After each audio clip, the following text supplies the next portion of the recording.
Welcome to the Geekcentric podcast, and welcome to our spoiler-free review for A24's and Elevation Pictures' Everything Everywhere All at Once.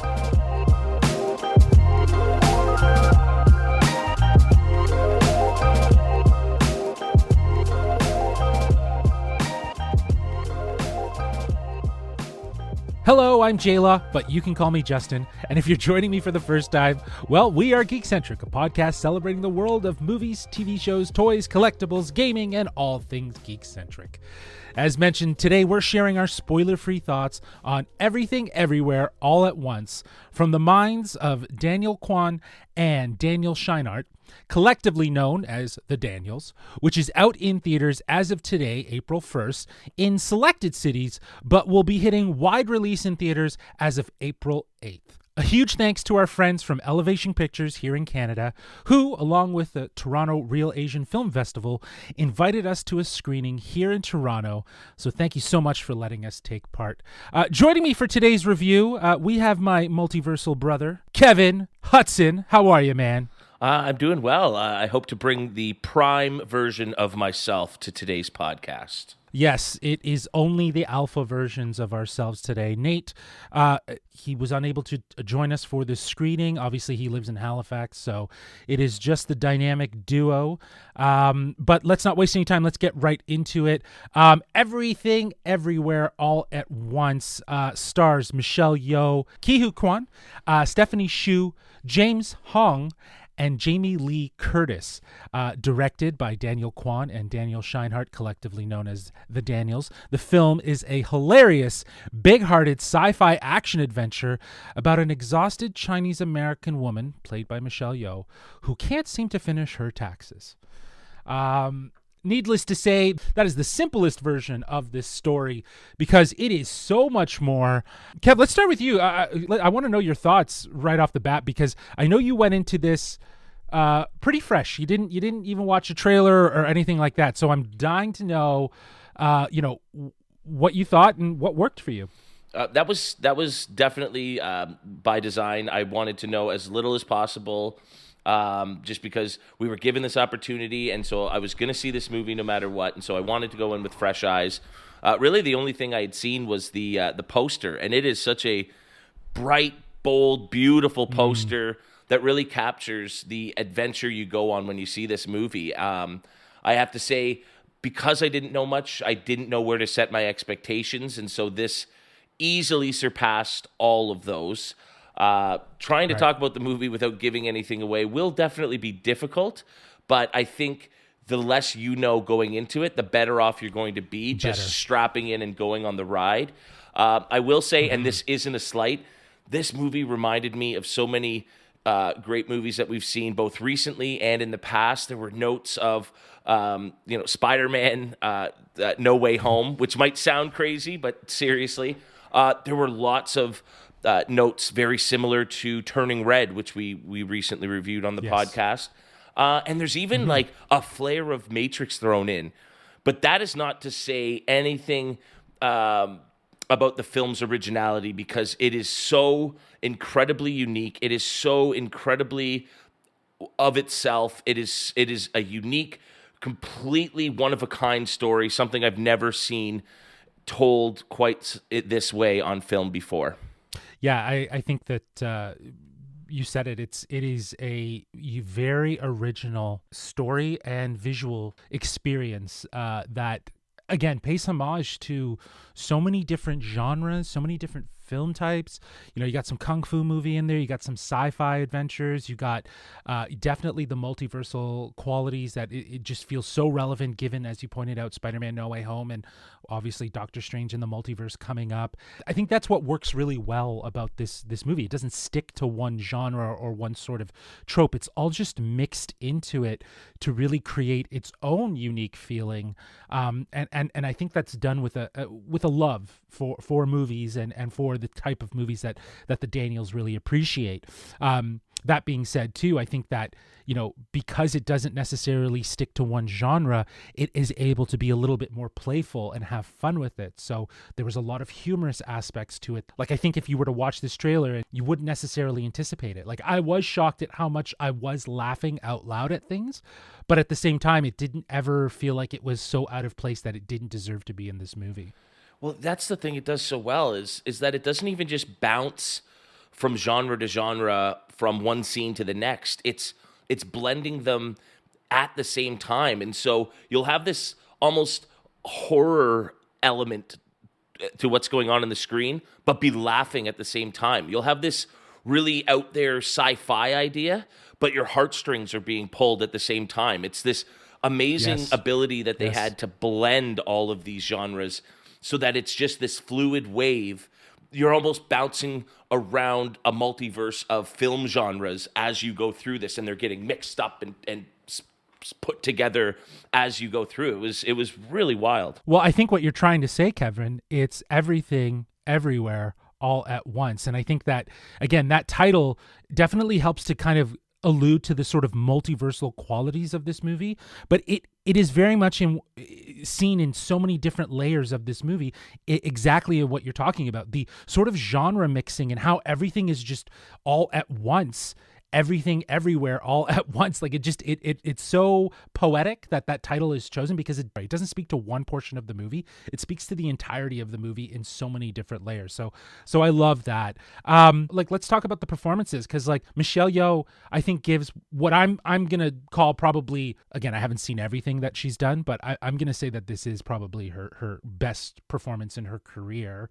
And I am certainly hoping that she gets nominated next year when Oscars come around for Best Actress. She entirely deserves it. Michelle Yeoh has such a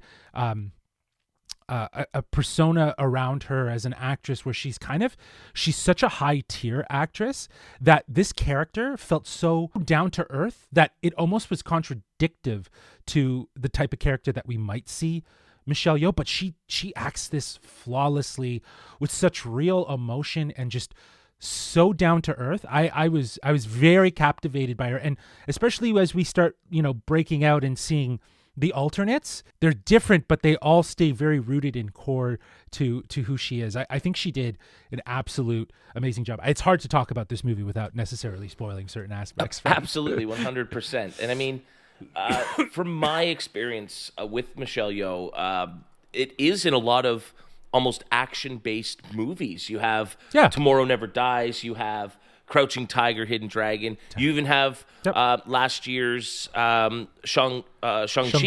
And she's great in that role. But what's so neat and unique about this role is that the character doesn't fit into the mold of those roles that she's playing before. And so when there is action, it's just such a neat juxtaposition between the regular character that she's playing and these extraordinary circumstances that she's finding themselves in. And so it makes that journey all that more powerful and unique to something that she's played in the past. And Kwan, who plays Wayman, I have to say, again, he's been out of acting for apparently 20 years or so, and didn't skip a beat stepping back in. If for those who might not know, he played I believe it's short round. Is it short round? Yeah, it's Short Round from Indiana Jones and the Temple of Doom.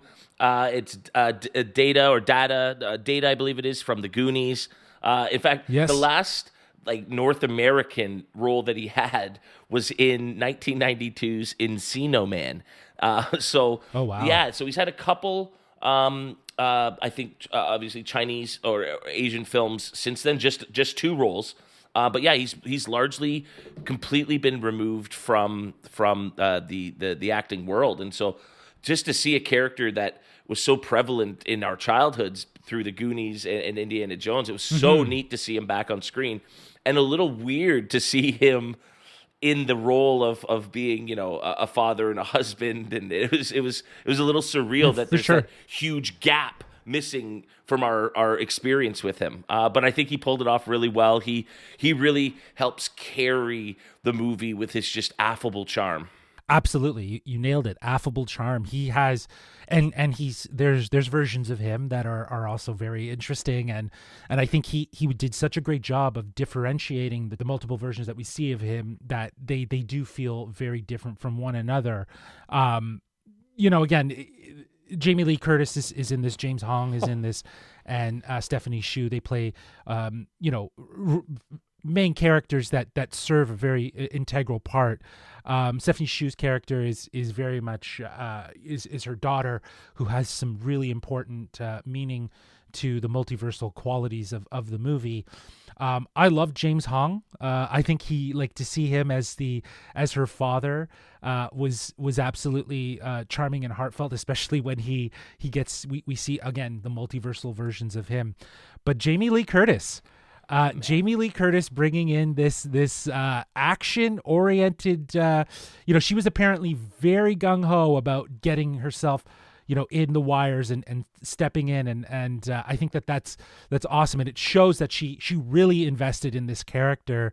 I was reading something, or I was actually watching a video with the directors where they talked about all the sort of little details to her character that you'll see in the movie were all Jamie Lee Curtis's decision to do that, like the wrist brace that's on her with the watch over top and the long necklaces, like those little things like that.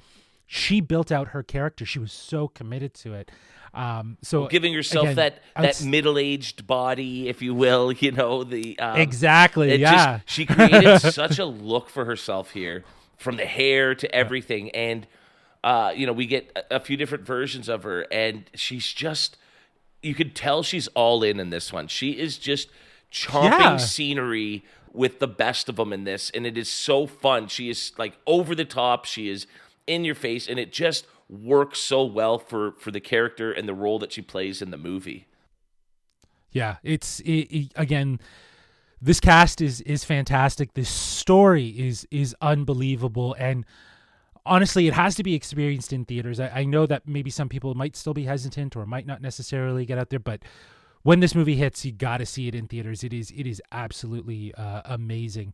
I think one of the things that I found most remarkable is that I think this is clearly a low-budget film when you compare it to maybe some other multiverse films that are hitting theaters around the same time, and yet it never suffers because of it.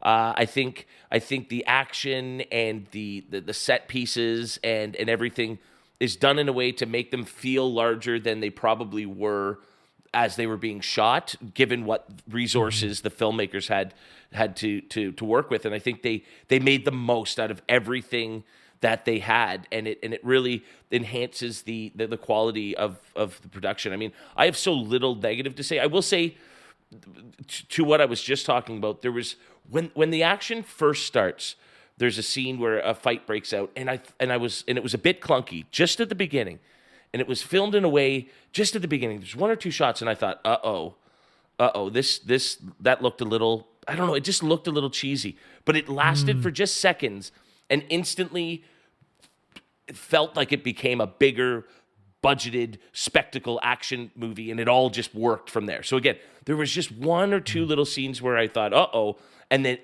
not even a full scene, but just moments, and then instantly that was all taken away. I completely forgot about it, and it just felt like this was a big budget action movie, but then still grounded by so much heart. I mean, that's really what comes through by the end, is just the emotional resonance of the story. I think it tells a story in a way better than what we saw in Turning Red, in terms of me connecting with the characters and the emotional journey and struggle that they're having with each other. I thought this did that better than Turning Red. So yeah, I mean, I have so little negative to say about it. Everything worked from top to bottom. Yeah, I actually don't have any negatives. I think I was thinking about certain things about like how easy or coincidental things just kind of happened in the movie. And again, I don't want to necessarily get into details about it. because it does kind of get into spoiler territory. But that being said, as you said, Kevin, I think any negatives I had don't really matter in comparison to the heart, the visuals, the overall narrative of this story and the performances. There's just so much more to celebrate that all of anything that might have been just a bit of a concern or like scratching my head, it didn't really matter. But I will say though that this is a hard line in the sand movie in that you're either going to love it or it's just not for you, right? It's either going to be something that you're going to be over the moon about and really celebrate it for its originality and how unique it is, or it's just going to be too out there for you and you're definitely not going to like it. But I don't think that should ever defer anyone from having to see it. You should always see it and formulate your own judgment, really, at the end of the day. Yeah, it's really tough, eh? And it was interesting. I had two very different reactions from audience members behind me. Two people absolutely loved it. They were blown away by the end. And then I could tell two people behind me didn't know what movie they were watching. And so I think they were ready for it to end. It just wasn't their cup of tea, like you said. And I wonder, if you're going into this looking for like an art house, emotional piece that resonates about, and talks about family, and that's all you're looking for, this is not that movie. If you're going in expecting a in-your-face, big budget, Hollywood-style action adventure movie, this isn't that either. It's somehow both of those things all at once, and it's that combination that makes it so special and unique, is that it's blending these two very different worlds into one. It is everything, everywhere, all at once. I'm telling you, that name has so much meaning. It works really well. It's part of the art of why it is named what it is. Well, with no negative things to really share about this movie, I'd love to get into our final thoughts with our score, which we'll be rating out of 1 to 5 googly eyes. Got that? Googly eyes. All right? Cool. Kev, go ahead. Yeah, I think we've really covered a lot of what really works for us here, from performances. I haven't really talked a lot about Stephanie Hsu, but she brings such a powerhouse performance here that from the beginning of the film to the end, you wouldn't expect this kind of just extreme variance in the performance that I think really does a great job of anchoring the film in a lot of ways. Just all the way through the cast, there's just really great, subtle, and over-the-top performances from each individual actors. They just play such extremes of themselves that it's a lot of fun to watch. I know you mentioned that there might be instances of convenience or contrivances that help the plot move along. And I think anytime you're dealing with things like time travel, or in this case, more of a multiversal thing, you have to create your own rules, and then you're allowed to, within those rules, do whatever you want to make a plot move forward. And so as long as that works, I don't have a problem if it's a little convenient for certain characters at times. And that's definitely the case here. I think the rules we're given to understand what's happening work within the story. And I think it's more driven by character motivation than anything else. And that's really the strength of this movie, is that character motivation for doing the 100%. Things that they're doing. It looks incredible. It feels so different because of that genre blending that we talked about.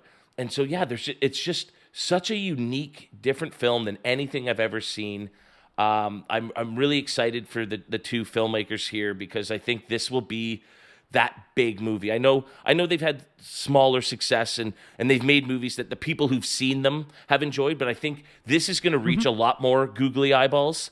And that's going to really hopefully help them, give them a platform to tell more of these crazy, unique stories. I want to see what they come up with next, because what they've done here is incredible. I really do recommend this for lovers of just movies in general, because it has something for everyone, and will even make you appreciate elements from types of films that you might not like normally, because it's blending them with other elements that you might really enjoy. Again, just a one-of-a-kind film experience, but go see it in a theater on a big screen with an audience so you can really take it all in. I'm giving this one a solid 4.7 out of 5 googly eyes. Very good, very good. I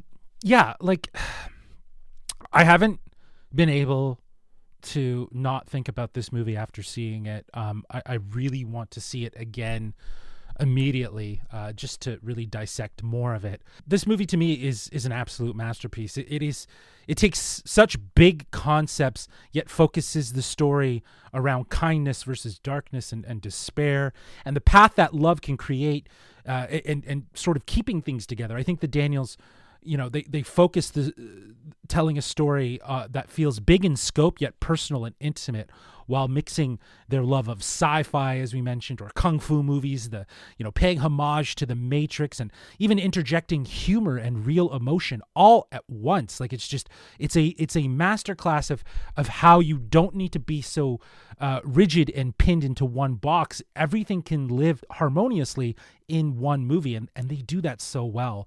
And while the concepts are a bit dense, everything about this movie is really grounded in real tangible emotions. I get that this movie probably won't be for everyone, and I think you'll either love it or it's just not for you, but I loved it, and I think it's easily probably one of the best movies of 2022 so far. I know that we're only 3 months in, but beyond this being a movie, to me it really does speak volumes about cinema as art.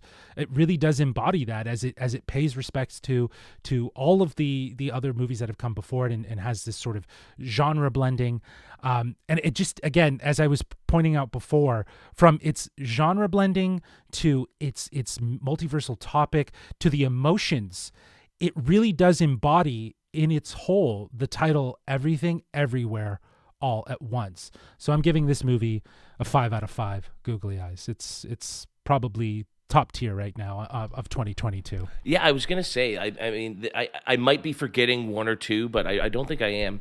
This is the first great movie of 2022, and it shows that the multiverse is not just a young superheroes game, and it will forever change the way you think about a specific or particular breakfast food item. Absolutely. I totally agree. Well, that's it for our spoiler-free review. Short and sweet, Kev. I know we can't really talk much about it. We want you guys to go check it out and definitely let us know what you think. You can do that, actually, by reaching out to us at wearegeekcentric@gmail.com. That's wearegeekcentric@gmail.com. Or if that feels too multiversal for you, well, you can reach out to us on Twitter at GeekcentricYT or on Instagram at wearegeekcentric. I personally don't think we're done talking about this movie. We may do a spoiler-filled discussion once the movie hits theaters for wide release April 8th. And next week, we will probably have some guests on that were involved in this movie that you'll probably want to hear from, because I'm very excited to chat with them. And I'm going to just tease it out rather than giving you the full spoiler. So make sure you're subscribed so you know when that episode drops. Yeah, I really hope that that comes through. But having now seen the movie, I definitely can see why, once all the geeks have watched it, once our audience has had a chance to check it out, this is definitely a film worth going back to look at and discuss and break down and really be able to talk about what makes it work, because we are just so limited here in what we can say, because we want to preserve the uniqueness and the experience of seeing it for the first time. So yeah, definitely I would recommend to go check it out, and then hopefully join us in the future for a really thorough breakdown. Yeah, absolutely. But also in the meantime, we got tons of other episodes covering a variety of other content, like our spoiler-free review for Richard Linklater's latest film, Apollo 10.5: A Space Age Childhood, which is on Netflix now, April 1st. No joke there. We also have our spoiler-free review for The Bubble, which is also hitting Netflix today. If it's up us, we would probably recommend that you check out Apollo 10.5. Far better movie, far better experience. The latter of the two there definitely feels like a bit of an April Fool's joke. Absolutely. Plus, we always have new content, like our ongoing watch club for Moon Knight, which we started this week. We also have our preview episode as well. If you haven't checked out Moon Knight, you're kind of iffy, or like, I don't know what what this Moon Knight's all about? Well, you can listen to our preview show and then go watch it on Disney Plus, and then listen to us geek out and break everything down like we always do. And we also have our Oscars recap, and God knows that nobody wants to talk about the Oscars anymore, but we had fun talking about the moment, the slap, if you will, and as well as the highlights from who won, which, again, as Kevin, when you were hosting, you said it so well, the event itself overshadowed the win. So at least it was nice for us to at least take the time to actually acknowledge and celebrate these wins, because God knows no one was thinking about that the night that all went down. Which, like you say, is a real shame, because there are some really terrific films that were deserving of and worth talking about. And so even if you just want to check out what we thought about the actual winners from the night, the show's definitely worth checking out for that reason. For sure. And hopefully next year when we do the Oscars annual prediction, I'm hoping this movie is in there for a lot of categories. Like, I could see it killing it next year. But until then, Kev, thanks for joining me for this lovely review for Everything Everywhere All at Once. And as we say, get home safe, guys. Peace.